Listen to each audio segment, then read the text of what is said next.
औज़ुबिल्लाहिमिनश्शैतानिर्रजीम बिस्मिल्लाहिर्रहमानिर्रहीम। अस्सलाम वालेकुम नाज़रीन, मैं हूं आपका मेज़बान चौधरी शहबाज राही और आप देख रहे हैं प्रोग्राम अवाम से हुकाम तक। नाज़रीन, कोहिनूर न्यूज़ की हमेशा से ये रीत रही है, हमेशा से ये काविश रही है कि हक और सच को दिखाया जाए, हक और सच को बताया जाए, गरीब कमज़ोर मजलूम का साथ दिया जाए, अमीर ताकतवर और जगीरदाराना निज़ाम का, करप्शन का डट के मुकाबला किया जाए। तो इसी तरह नाज़रीन, जिस तरह के आपको मालूम है कि हम हर प्रोग्राम में कोई अहम इशू को अवाम से हुकाम तक लेके जाते हैं, हुकाम से उसको आला हुकाम तक ले जाकर उसको हल करवाने में अपना अहम किरदार अदा करते हैं। तो इसी सिलसिले में आज हम जो शहरियों के ट्रैफिक के मसाइल हैं और जो कुछ वार्डन्स के भी मसाइल हैं उनको लेकर हम चीफ ट्रैफिक पुलिस ऑफिसर जो हैं डॉक्टर असद इजाज मल्ली साहब के पास हाजिर हुए हैं। और एक तो सर आपका शुक्रिया कि आपने इतने टफ शेड्यूल में से हमें टाइम दिया। जी बहुत शुक्रिया जी। सर हम आपसे ये पूछना चाहते हैं, एक पर्सनल सा सवाल है कि आपने सीएसएस करने के बाद ये पुलिस फोर्स क्यों ज्वाइन की? देखिए, एक तो मैं थोड़ा अपने आप को समझता था कि एडमिनिस्ट्रेटिव सर्विस जो भी होगी मैं शायद उसमें बेहतर परफॉर्म कर सकूंगा। जब मैं मेडिकल कॉलेज में भी था और बाद में जब हॉस्पिटल में भी जॉब कर रहा था तो मेरे जो सीनियर्स थे, जो हमारे वहाँ पे सीनियर प्रोफेसर्स थे, जो मेडिकल सुपरिटेंडेंट्स होते थे हॉस्पिटल में, तो उनकी भी राय थी कि शायद मैं कोई भी ऐसी जॉब नेचर जिसमें एडमिनिस्ट्रेशन वाला पहलू हो तो उसमें बेहतर परफॉर्म कर सकूंगा। इसी चीज़ को मद्देनजर रखते हुए मैंने इस चीज़ को। आप ये नहीं समझते कि ये डॉक्टर से ये जो जॉब है ये पुलिस की बहुत टफ जॉब है उससे? देखें, जॉब्स तो सारी की सारी टफ होती हैं। डॉक्टर्स की भी अगर बात की जाए तो मुझे याद है जब हमारी इमरजेंसी ड्यूटी होती थी तो स्ट्रेट 56 आवर्स की ड्यूटी होती थी। एक वो लॉन्ग वीकेंड ड्यूटी होती थी जिसपे आप सैटरडे, संडे और मंडे की फर्स्ट शिफ्ट पे भी ऑन ड्यूटी ऑन कॉल होते थे। तो डॉक्टर की ड्यूटी अपनी जगह पे बड़ी सख्त है। ट्रैफिक पुलिस की या रेगुलर पुलिस की जो ड्यूटी है वो अपनी जगह पे बड़ी मुश्किल ड्यूटी है। अच्छा सर, एक जो सीएसएस करने वाले सीएसपी अफसरान हैं उनसे कुछ लोग नाला नजर आते हैं, आपके मुलाजमीन भी, कि इनका जो रवैया है वो थोड़ा सा सख्त होता है साइलिन से, मुलाजमीन से। देखें, आपको हर तरह के लोग हर जगह पे मिल जाते हैं। मैं इस बात को बिल्कुल डिनाई भी नहीं करूंगा, लेकिन मैं इससे 100% एग्री भी नहीं करता। सादा सी बात है, हर बंदे का, हर ऑफिसर का थोड़ा सा अपना डिफरेंट मिजाज होता है। लेकिन एक जो जनरल चीज़ हमें वो जहन में रखने की ज़रूरत होती है कि मोस्टली जो सीएसपी ऑफिसर्स हैं वो ज़ाहिरी बात है एग्जेक्टिव सीट पे आते हैं, ग्रेड 17 से स्टार्ट करते हैं। ग्रेड 17, 18 और ऑनवर्ड्स अबव जो हैं ये बेसिकली एग्जेक्टिव सीट्स कह लें या एडमिनिस्ट्रेटिव सीट्स होती हैं। तो उनको बाज़ औक़ात ऐसे डिसीजंस लेने पड़ते हैं जिसकी वजह से जो हमारा सबऑर्डिनेट स्टाफ होता है या जो हमारी ज़्यादा सिपा होती है बाज़ औक़ात उन पे वो नाला भी होते हैं। तो मुश्किल डिसीजंस की वजह से फिर अक्सर लोग जो हैं और अक्सर हमारा स्टाफ है वो बाज़ औक़ात नाराज़ भी होता है। तो आप ये नहीं समझते कि सीएसएस करना तो कई हज़ार लोगों में से चंद 2, 4, 5, 10 लोग इसको मैनेज करते हैं, अचीव कर सकते हैं, उसके बाद इन लोगों पे अखलाकियात जो हैं वो ज़्यादा नहीं दूसरे लोगों से, एजुकेशन का इतने करने के बाद, इतने सीएसएस को कामयाब होने के बाद इन लोगों में, तो आप लोगों में अखलाकियात जो हैं दूसरे लोगों से ज़्यादा होनी चाहिए। बेशक इसमें आपकी बात बिल्कुल 100% बजा है कि लोगों की एक्सपेक्टेशंस भी ज़्यादा होती हैं। फिर जिस प्रोसेस के थ्रू आते हैं, जिस कैडर में आते हैं, जिस सीट्स पे आते हैं, तो उसकी नेचुरल रिक्वायरमेंट है कि हम सब का कॉन्डक्ट जो है, हमारा जो अखलाक है, ये बड़ा मिसाली किस्म का होना चाहिए और लोगों को एक वाज़िया फ़र्क महसूस होना चाहिए। आल्दो मैं ज़ाती तौर पर इस चीज़ को नहीं समझता कि कोई पीएसपी ऑफिसर है या नॉन पीएसपी ऑफिसर है। जब फोर्स ज्वाइन कर लिया, किसी किस्म का भी यूनिफॉर्म पहना हुआ है, तो मेरी नज़र में तो वो सारे बराबर हैं। सबकी एक जैसी जिम्मेदारी बनती है कि वो अपना कंडक्ट जो है, अपना अहलाक जो है, लोगों के साथ रवैया जो है, अपनी फोर्स के साथ जो रवैया है वो मिसाली रखें जी। अच्छा सर, आपसे पहले भी जो सीटीओ हैं, आला ऑफिसर है, इस ओहदे पर फाइज रहे हैं। हमने तकरीबन 2 से ढाई घंटे हमें टाइम मिला, आप इमरजेंसी कॉल पे चले गए थे, तो हमने साइलिन से भी इधर बात की है, आपके मुलाजमीन से भी बात की है। आपसे पहले जो ऑफिसर थे उनसे या तो साइलिन खुश हुआ करते थे या आपके मुलाजमीन खुश हुआ करते थे। हमने एक तो हम खुश भी हैं इस बात पर, आपको अप्रिशिएट भी करते हैं कि हमने साइलिन से भी मुलाकात की, बात की, आपके मुलाजमीन से भी की, तो दोनों लोग आपसे सेटिस्फाई नजर आते हैं। देखिए जी, मैं नो डाउट मेरे से पहले भी जो सीनियर ऑफिसर्स गुजरे हैं, जो इस सीट पे रह के चुके हैं, उनका भी बहुत नाम है और सब ने बहुत ज़्यादा मेहनत की है। उसी मेहनत का नतीजा है कि ओवरऑल जो लाहौर में आपको थोड़ा सा चीज़ें आहिस्ता आहिस्ता स्लो पेस पे बेहतर होती हुई नज़र आती हैं। और मेरी कोशिश ये होती है कि हमारे जो 3 ट्राइएंगल, मैं तो कहता हूँ ट्रैफिक पुलिस के काम से रिलेटेड है, उसमें नो डाउट एक ट्रैफिक पुलिस है हमारी, एक ट्राइएंगल का एक कोना समझ लें, दूसरे कोने पे आवाम बैठी हुई है और तीसरे कोने पे मैं इंफ्रास्ट्रक्चर को हमेशा रखता हूं कि रोड्स हैं, सड़कें, पुल, ब्रिज है। तो हमारी ये कोशिश होती है कि सबको इक्वल टाइम मिलना चाहिए, सबको इक्वल अपॉर्चुनिटी मिलनी चाहिए और सब में इम्प्रूवमेंट होनी चाहिए। और जब मैंने ज्वाइन किया यहाँ पे सिटी ट्रैफिक पुलिस लाहौर को, तो मेरा सब अपने जो वार्डन्स थे उनसे मेरे 2 ही मैसेज थे।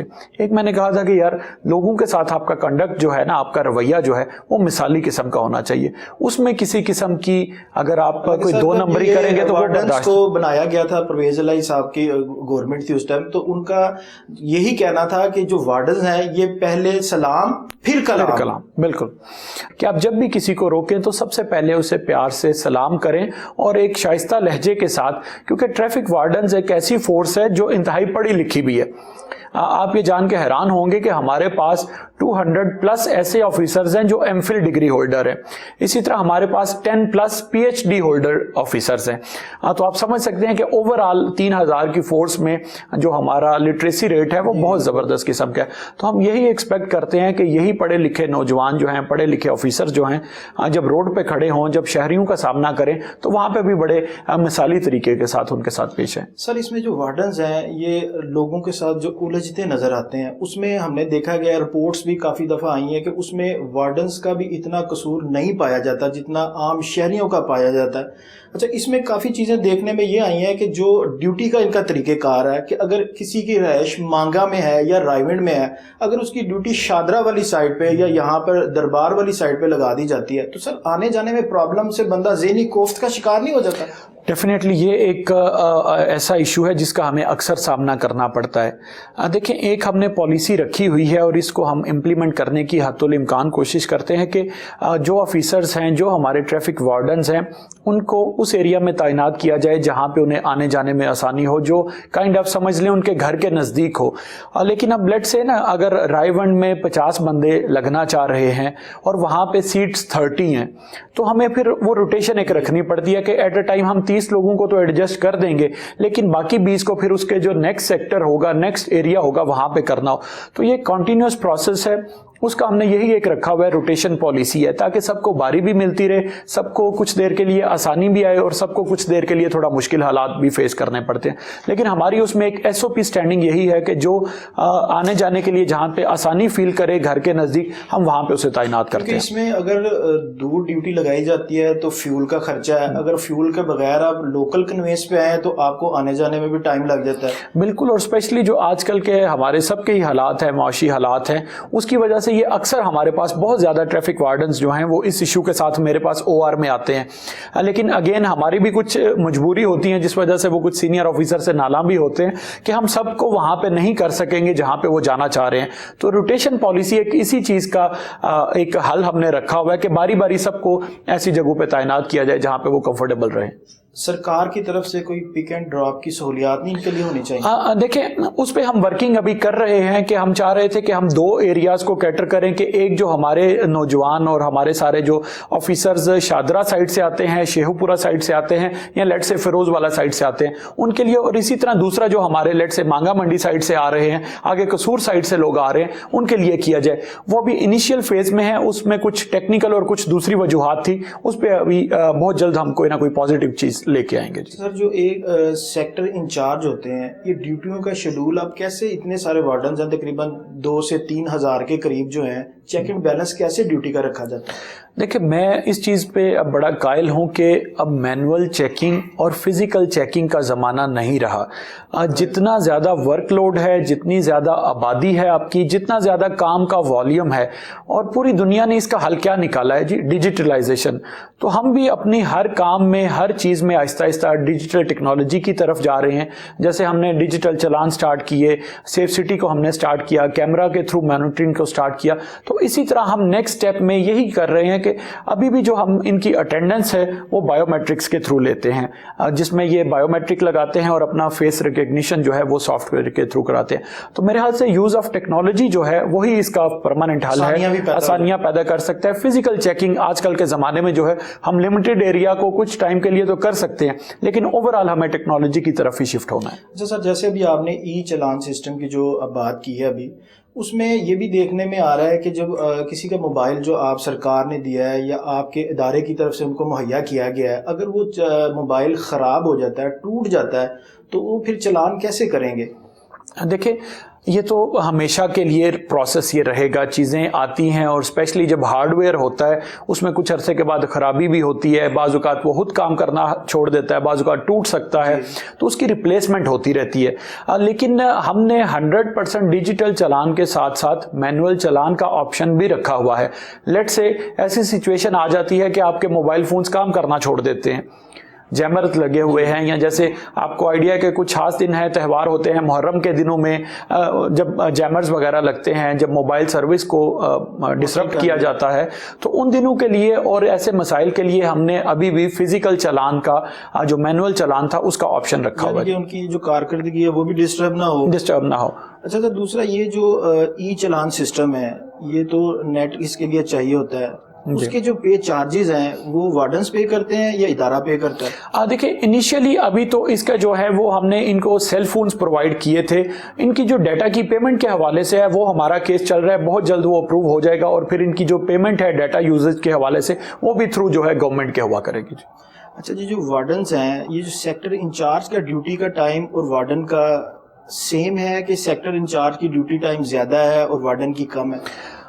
देखिए, बाय बुक तो दोनों की ड्यूटी टाइम सेम है, दोनों 8 घंटे की शिफ्ट के पाबंद होते हैं, लेकिन सेक्टर इंचार्ज जो है वो डेफिनेटली कमांडर है उस पूरे सेक्टर का, उसके नीचे कोई 100 बंदा या 50 बंदे या 70 बंदे काम कर रहे हैं, तो मेरे ख्याल से उसे आधा घंटा पहले और आधा घंटा बाद में ही जाना चाहिए ताकि वो सारी चीज़ों को मैनेज कर सके, लुक आफ्टर कर सके और सबकी एडमिनिस्ट्रेशन कर ले।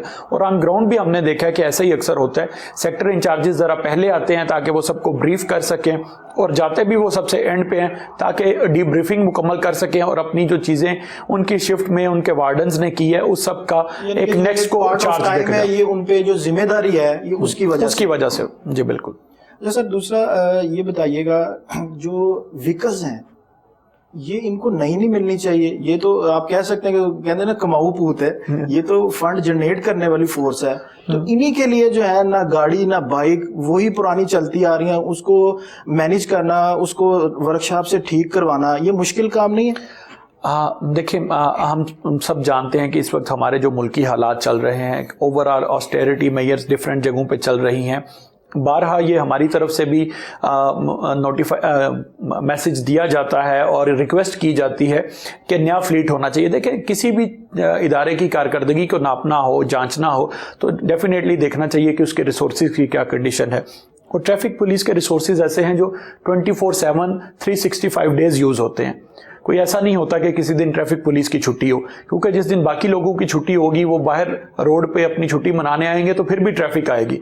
तो ट्रैफिक पुलिस को तो 365 दिन काम करना होता है। नो डाउट हमारा फ्लीट जो है वो काफ़ी पुराना हो चुका है।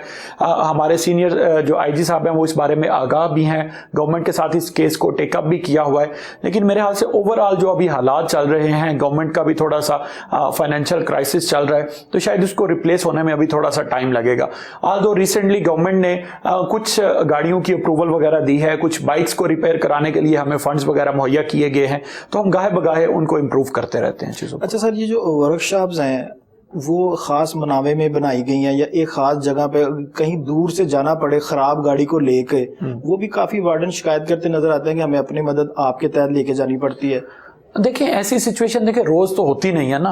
हमारे अगर लेट से 34 सेक्टर्स हैं तो वो ऐसा तो नहीं होगा रोज किसी की गाड़ी खराब हो जाए, कभी कभार होती है। अगर मैं डेली रिपोर्ट जब देखता हूँ तो 3 से 4 गाड़ियां या लिफ्टर, लेट से आपके पास अगर कोई 1000 के करीब अगर बाइक्स चल रही हों तो उसमें से खराबी भी हो जाती है, आपके पास गाड़ियां चल रही हैं उनमें से भी खराबी हो जाती है।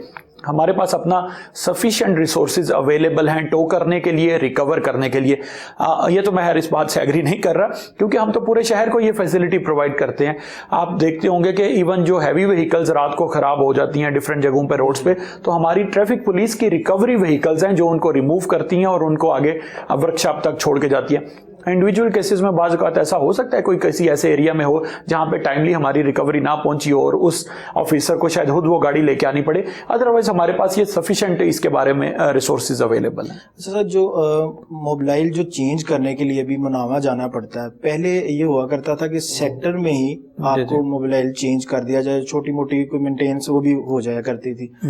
अब इसका कोई दोबारा ऐसा मैनेज हो सकता है कि इनको सहूलियत? देखिए, हमारे पास इसमें ना एक दो शिकायत पहले आई थी कि जब गाड़ी को वहां पे जाके उसके सेंटर पे जाके या किसी दूसरी इदारे में जाके मतलब स्पेस पे जाके चेंज किया जाता है, तो एक दो दफा हमें कुछ ऐसी शिकायत मिली कि वो ऑयल ठीक नहीं है।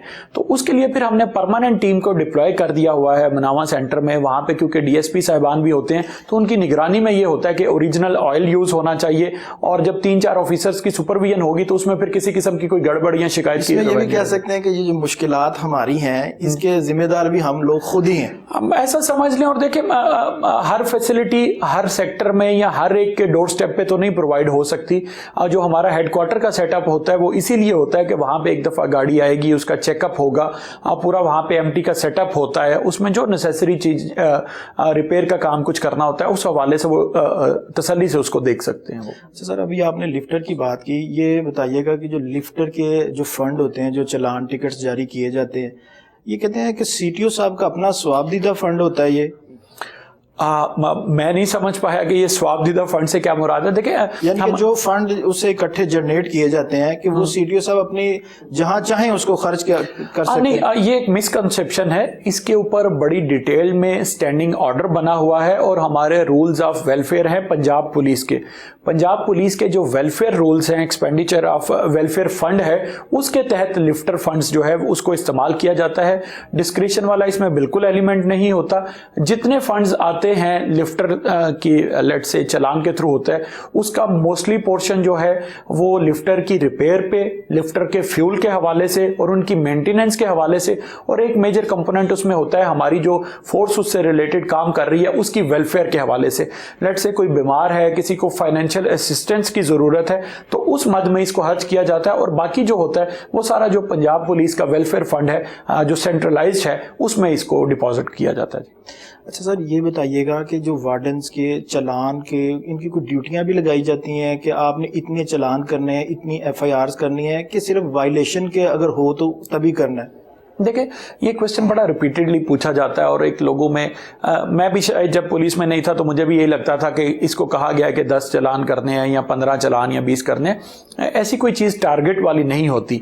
हाँ, हम ज़रूर ये बात उन्हें कहते हैं कि आपकी परफॉर्मेंस किसी तरह नज़र आनी चाहिए, और परफॉर्मेंस में अगेन क्राइटेरिया ये नहीं होता कि एक बंदे ने चालान 50 कर लिए हैं तो इसकी परफॉर्मेंस बेस्ट है। अगर उसने 50 चालान किए हैं और उसके इलाके में ट्रैफिक की कंजेशन हमें सारा दिन रिपोर्ट हो रही है या प्रॉब्लम्स नजर आ रहे हैं, तो वो 50 चालान का कोई फायदा नहीं होता।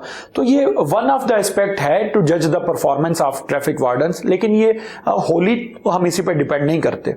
हम देखते हैं कि उसके इलाके में ट्रैफिक के क्या हालात चल रहे हैं, इंक्रोचमेंट के क्या हालात चल रहे हैं, कोई ज़्यादा देर वहाँ पे ट्रैफिक कंजेशन तो नहीं रहती, या इसका एरिया ऐसा तो नहीं है जहाँ पे रूट्स बहुत ज़्यादा लगते हैं, वीआईपी मूवमेंट्स होती हैं, सिक्योरिटी मूवमेंट्स बहुत ज़्यादा हमारे पास हो रही होती हैं। तो वो सारी चीज़ों को सामने रख के हम परफॉर्मेंस को जज करते हैं। अच्छा सर, 2000 में जब रजिस्ट्रेशन जो व्हीकल्स थी उनका रिकॉर्ड जब सामने आया तो वो 4,30,000 था। जी जी। 2006 में जब आप लोगों की फोर्स बनी है तब ये था तकरीबन 36 लाख हो गया था। तब आप लोगों ने तकरीबन 3600-4000 के राउंड वार्डन्स ये आपकी फोर्स बन गई थी। अब अगर देखा जाए तो तकरीबन ये 7.2 मिलियन तो वो हैं, 72 लाख वो व्हीकल्स हैं जो रजिस्टर है लाहौर की। उसके बाद हम समझते हैं कि 8, 10, 15 लाख वो भी होंगी जो कराची की, इस्लामाबाद की, दूसरे शहरों की चलते हैं। तो उसके लिए आप नहीं समझते कि ये 2200 वार्डन क्या कर सकेंगे? देखिए, ये आपने ना बड़ा वैलिड पॉइंट है, जो पर्टिनेंट पॉइंट है, हमारी सारी ट्रैफिक लाहौर से रिलेटेड है, वो इसको एक क्वेश्चन में बंद कर दिए। 2005 के फिगर्स ले लें, उस वक्त 36 लाख व्हीकल्स थी, उनके लिए 4000 वार्डन्स प्रपोज किए गए, 3250 भर्ती उस वक्त हुए। वही गाड़ियां बढ़ते बढ़ते 7.2 मिलियन 72 लाख हो गई 2022 में आके, और उनके लिए ट्रैफिक वार्डन होने चाहिए थे 7,000, लेकिन ट्रैफिक वार्डन 3,000 पे रुके हुए हैं। तो आप समझ सकते हैं कि वॉल्यूम ऑफ वर्क जो है वो किस तरह है, या ट्रैफिक को मैनेज करने के लिए ट्रैफिक वार्डन्स को क्या करना पड़ता होगा। या अगर हम वाकई बेहतरी चाहते हैं लाहौर की ट्रैफिक में, तो हमें बड़ा सिंपल सा मैथमेटिकल सोल्यूशन तो एक ये है कि हमें जो रिक्वायर्ड मैन पावर है वो ही प्रोवाइड कर दी जाए। तो हमारा रिसेंटली भी ये चल रहा है केस, हमने 3500 बंदों की भर्ती के लिए लिखा था गवर्नमेंट को। तो अब देखते हैं कि उस पर जो फर्दर डिसीजन आएगा हमारे पास। जी नाज़रीन, गुफ्तगू का सिलसिला जारी रहेगा, मिलते हैं एक शॉर्ट ब्रेक के बाद।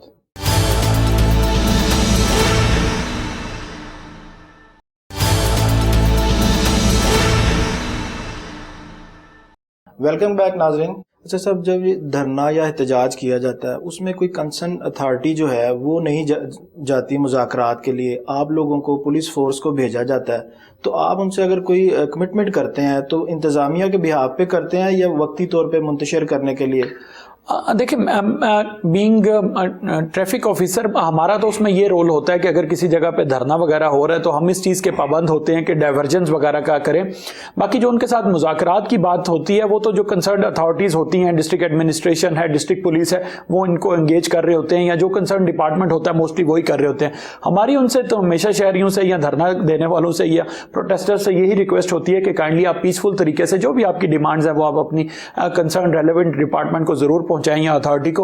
आप प्लीज काइंडली जो ट्रैफिक है उसको डिस्टर्ब ना करें, क्योंकि बाज़ औक़ात ऐसे भी होता है कि पीछे कोई एम्बुलेंस आ रही होती है, कोई ऐसा सीरियस मूवमेंट हो रही होती है, तो लोगों को मेरी हमेशा यही रिक्वेस्ट होती है कि खुदारा आपका जो आईनी कानूनी हक है उसको ज़रूर इस्तेमाल करें एहतजाज के हवाले से या प्रोटेस्ट के हवाले से, लेकिन ये बाउंड्रीज हमें सेट करनी है कि क्या हमारे एहतजाज से बाकी लोगों के लिए मसाइल तो नहीं पैदा हो रहे।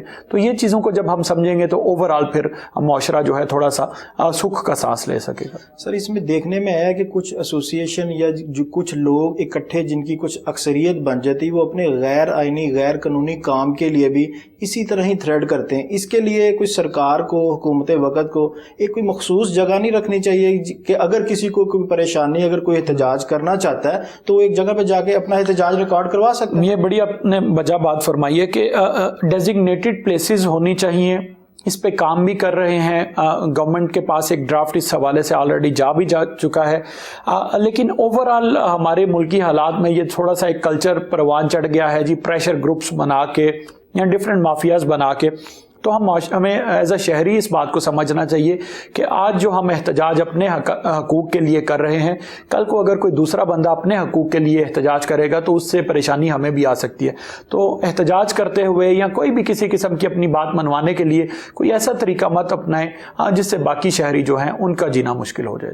सर, वार्डन्स की फैमिली के लिए आप कोई इकदाम कर रहे हैं? देखिए, रिसेंटली भी हमने एक फैमिली गाला का इनेकाद किया था जिसमें ट्रैफिक वार्डन्स अपनी फैमिलीज़ के साथ शरीक हुए थे और उनके बच्चों के लिए हमने दिन रखा था, पार्क एक मुख्तस किया था, वहाँ पे उनके साथ डिफरेंट गेम्स की गई, झूलों का इंतज़ाम किया गया। इस तरह की छोटी छोटी एक्टिविटीज़ जो हैं हम डिफरेंट संडेज़ को अरेंज करते रहते हैं। क्रिकेट मैच का इनेकाद हमने किया और आगे फ्यूचर में भी हम करेंगे, क्योंकि पिछले कुछ दिन से कुछ वेदर ऐसा था, स्पेशली फॉग के हवाले से, सर्दी के हवाले से और शहर में जारी डिफरेंट जो एक्टिविटीज़ थी उनके हवाले से। अब अल्हम्दुलिल्लाह बहुत सारी इनमें से चीज़ें सेटल हो चुकी हैं, वेदर भी जो है पहले से बेहतर हो रहा है, तो हर संडे को हम इस तरह की एक्टिविटीज़ रखेंगे जी। अभी इतनी व्हीकल्स के लिए 7.2 तो ये वो हैं जो लाहौर में रजिस्टर हैं, इसके लिए आप क्या समझते हैं मिनिमम कितनी नफरी होनी चाहिए आपके पास? देखिए, हमारा लाहौर पुलिस की जो हमने कैलकुलेशन किया है कि लाहौर की ट्रैफिक की मैनेजमेंट के लिए कम अज कम जो है वो 7,000 ट्रैफिक वार्डन्स जो है वो होना चाहिए। ट्रैफिक का पूरा अमला 7,000 उसमें हमारी रिक्वायरमेंट है जी। 7,000 जो ऑफिसेज और जो रोड ऑफिसेज रोड को मिला के हमारी जो अभी बेसिक रिक्वायरमेंट है वो 7,000 की है। उस वक्त उसमें इस वक्त हमारे पास जो टोटल पोस्टेड स्ट्रेंथ है वो 3,300 की है। तो इतने ही बंदे हमें मजीद चाहिए अगर हम लाहौर की ट्रैफिक को एक अच्छे तरीके से मैनेज करना चाहते हैं और सड़कों पर जो ट्रैफिक का फ्लो है उसको बेहतर रखना चाहते हैं। अच्छा सर, ये यूनिफॉर्म में भी काफ़ी प्रॉब्लम्स वार्डन के नज़र आते हैं, कुछ कपड़े में, और इनको जो ये भी मनावा हर कुछ जो इनका अटैच मनावा से किया गया है, इसमें भी कोई सेक्टर में कोई सहूलत आने वाले वक्तों में मिल सकती है इन्हें? देखिए, मेरे पास इस तरह की कोई भी शिकायत जो है वो रिपोर्ट नहीं हुई है और मुझे नहीं समझ आ रहा उसमें क्या इशू आया है। हमेशा से हर फोर्स का एक हेडक्वार्टर होता है और ट्रैफिक पुलिस का हेडक्वार्टर जो है वो दैट इज़ मनामा हेडक्वार्टर ना। तो बेसिकली हमारा जितनी भी लॉजिस्टिक सपोर्ट होगी और जो हमारा बैकअप होगा, जो हमारे स्टोर्स होंगे वो हमारे मनामा लाइन में ही होंगे, वो हर सेक्टर पे तो नहीं बन सकता। तो बाकी जो ज़रूरी चीज़ें होती हैं वो हम ज़रूर उन्हें सेक्टर तक प्रोवाइड करते हैं। लेकिन नफरी आगे शॉर्टेज की वजह से ये अब फिल वक्त अभी नामुमकिन है, नफरी बढ़ जाने के बाद ऐसा मुमकिन आने वाले वक्तों में हो सकता है। बिल्कुल सर, हैज़ ए सरबरा आप मज़ीद क्या क्या इकदाम करना चाहते हैं जो वार्डन्स के लिए आपकी तरफ से भी यादगार रहें और इनके लिए बेहतर से बेहतर किया जा सके? देखिए, इनके 2-3 इश्यूज थे जो चल रहे हैं पुराने, और वो अल्हम्दुलिल्लाह बड़ी खुशी की बात है कि रिसेंटली गवर्नमेंट ने और हमारी सीनियर कमांड ने इसको टेकअप किया और इसका जो है हल निकाला। एक ट्रैफिक वार्डन्स के प्रमोशन के हवाले से, सर्विस स्ट्रक्चर के हवाले से बड़ा पुराना इशू चल रहा था कि इनके प्रमोशंस बहुत स्लो थे और ये काफ़ी देर पहले भर्ती हुए 2005, 6, 7 में, और अभी तक ट्रैफिक वार्डन थे। तो इनका जो नेक्स्ट रैंक में प्रमोशन था इंस्पेक्टर के रैंक पर, वो अल्हम्दुलिल्लाह वो उसकी चीज़ें हम स्मूथ कर रहे हैं अभी, और होपफुली के बहुत जल्द आने वाले दिनों में आप देखेंगे कि इनका प्रमोशन बोर्ड होगा। और इनका जो सबसे बड़ा मुतालबा था कि हमें भी प्रमोशन दिया जाए, काफ़ी टाइम हो गया, उसका हल नज़र आ जाएगा। अब बाकी कुछ इनके डिफरेंट मसाइल्स हैं, जैसे हम अपने दरबार में पता चलता रहता है इनकी पुरानी सर्विस जो थी उसके जीपी फंड के हवाले से इनके इश्यूज थे पुराने, तो वो भी हमारी महकमा खजाना के साथ बात हो चुकी है, ऑडिट डिपार्टमेंट के साथ बात हो चुकी है। वो भी इनके 3 साल का जीपी फंड का इशू था, उसको भी हम कंसोलिडेट करा रहे हैं। तो ये 2 बड़े एक मेजर स्टेप्स हैं जो ट्रैफिक वार्डन्स को, लाइफ को या उनकी सैलरी को जो है इफेक्ट करेंगे और एक पॉजिटिव इम्पैक्ट आएगा उनके ऊपर। सर, आप नहीं समझते कि अगर प्रमोशन का जो मामलात हैं इसको सुस्त रवि के जिस तरह दूसरे लोगों की पंजाब पुलिस में रेगुलर होती हैं, इस तरह अगर किया जाए तो इनकी एफर्ट और काम में बेहतरी नहीं आएगी? डेफिनेटली जी, बहुत ज़्यादा बेहतरी आएगी, क्योंकि एक प्रमोशन जो है वो सबसे बड़ा इंसेंटिव होता है हमें सर्विस के दौरान। तो अनफॉर्चुनेटली ओवर द ईयर्स थोड़ा सा इनको डिले हो गया, क्योंकि शुरू में इनका सर्विस स्ट्रक्चर उस लिहाज से पूरा मुकम्मल नहीं हो पाया था। लेकिन रिसेंटली जो हमारी सीनियर कमांड है उसने इस पे बड़ा ज़्यादा फोकस किया हुआ है, और हमारी जो एस्टेब्लिशमेंट ब्रांच है सीपीओ की और आईजी साहब की भी डायरेक्शन है कि जल्द अज जल्द जितनी जल्दी हो सकता है इनके रिकॉर्ड को मुकम्मल किया जाए और इनके जो प्रमोशन है नेक्स्ट रैंक के लिए ट्रैफिक वार्डन्स के, उसको जामा पहनाया जाए उस बात को। जी सर, अवाम को अब क्या मैसेज देना चाहते हैं? जी, मेरा लाहौर के शहरियों के लिए यही पैगाम है कि खुदारा जो ट्रैफिक वार्डन्स ट्रैफिक को कंट्रोल करने के लिए डिफरेंट रोड्स पे खड़े होते हैं, उन्हें आप अपना साथी, अपना मददगार समझें। वो आपको चालान करने के लिए, आपको फाइन करने के लिए या आपको कोई कैद करने के लिए नहीं खड़े हैं। ट्रैफिक लॉज पे फॉलो करके ना सिर्फ आप अपनी लाइफ को सिक्योर करते हैं, बल्कि बाकी भी जो रोड यूजर्स हैं उनकी सेफ्टी भी इसी में है कि आप अच्छे तरीके से ट्रैफिक लॉज को फॉलो करें। और यही मैसेज अपने बच्चों को दें ताकि जब बड़े होकर वो मोटरसाइकिल या गाड़ी चलाएं तो उन्हें भी ट्रैफिक लॉज के हवाले से अवेयरनेस हो। जी बहुत शुक्रिया। हाँ जी, बिल्कुल। आपने जैसे सीटीओ साहब की बातें सुनी, जो ट्रैफिक वार्डन्स के मामला थे, जो शहरियों के मुश्किलात थी, जो शहरियों को आए दिन कोई ना कोई परेशानी, कोई लाहक, इस तरह के मामलात देखने में आते हैं, उसमें जिस तरह हम अगर दूसरे मुल्क कंट्री में जाके रूल फॉलो करते हैं, अगर हम अपने प्यारे पाकिस्तान में भी उसी तरह के रूल को फॉलो करें तो मुश्किलात, इंसिडेंट, जितने भी मामलात हैं, इसमें किसी हद तक, कई हद तक कमी में लाया जा सकता है। गुफ्तगू का सिलसिला जारी रहेगा। मिलते हैं एक शॉर्ट ब्रेक के बाद।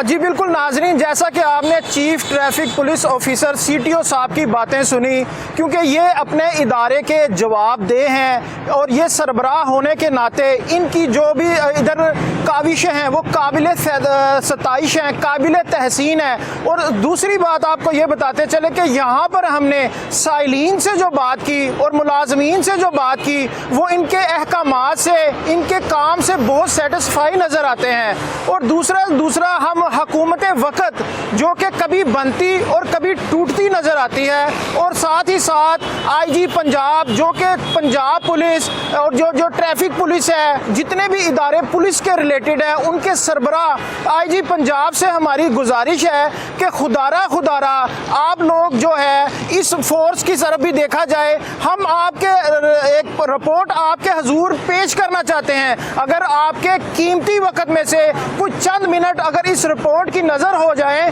तो हज़ारों वार्डन्स की बेहतरी के लिए बेहतर से बेहतर इकदाम किए जा सकते हैं। लाहौर की जो ट्रैफिक के मामलात हैं, मुश्किलात हैं, उसको हल करने में एहसन इकदाम उसको कहा जा सकता है। जनाब आला, आज से 2006 में जब वार्डन्स की पुलिस फोर्स बनाई गई, ट्रैफिक पुलिस फोर्स बनाई गई, तो उस टाइम रजिस्ट्रेशन जो गाड़ियां थी वो तकरीबन 36 लाख के करीब थी, यानी कि 3.6 मिलियन रजिस्ट्रेशन गाड़ियां थी।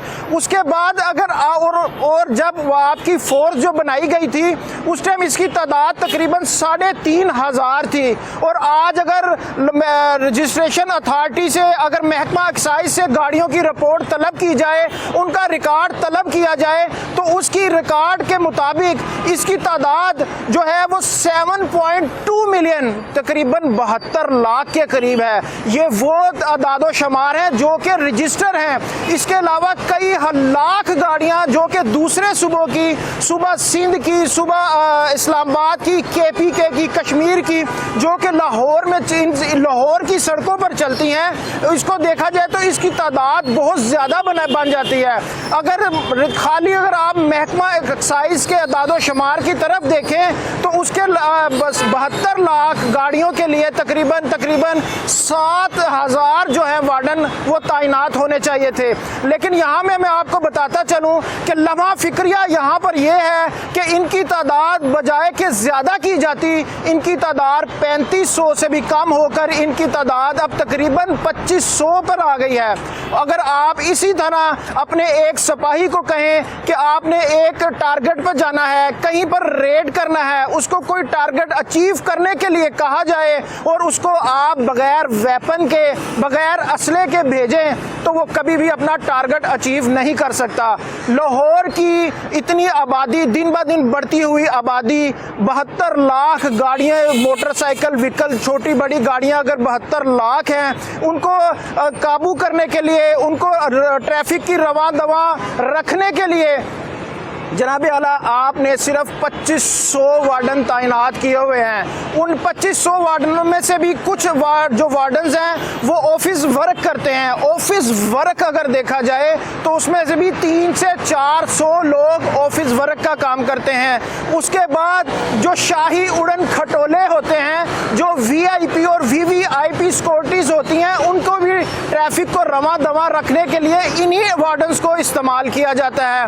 तो खुदारा हमारी आपसे और हुकूमत वक़्त से, बिल्कुल हम पंजाब असम्बली के बाहर मौजूद हैं, आला हुकाम को भी कहते हैं कि कुछ होश के नाखून लें, आप इनकी तादाद को बढ़ाया जाए। अगर लाहौर की बढ़ती आबादी और रजिस्ट्रेशन आए दिन गाड़ियां, मोटरसाइकिल रजिस्टर होती जो बढ़ रही है, उसको अगर आप रवां दवा देखना चाहते हैं, रवां दवा चलाना चाहते हैं, तो इनकी आपको तादाद को बढ़ाना होगा। तो इंशाअल्लाह मिलते हैं अगले प्रोग्राम के साथ। अल्लाह हाफिज़।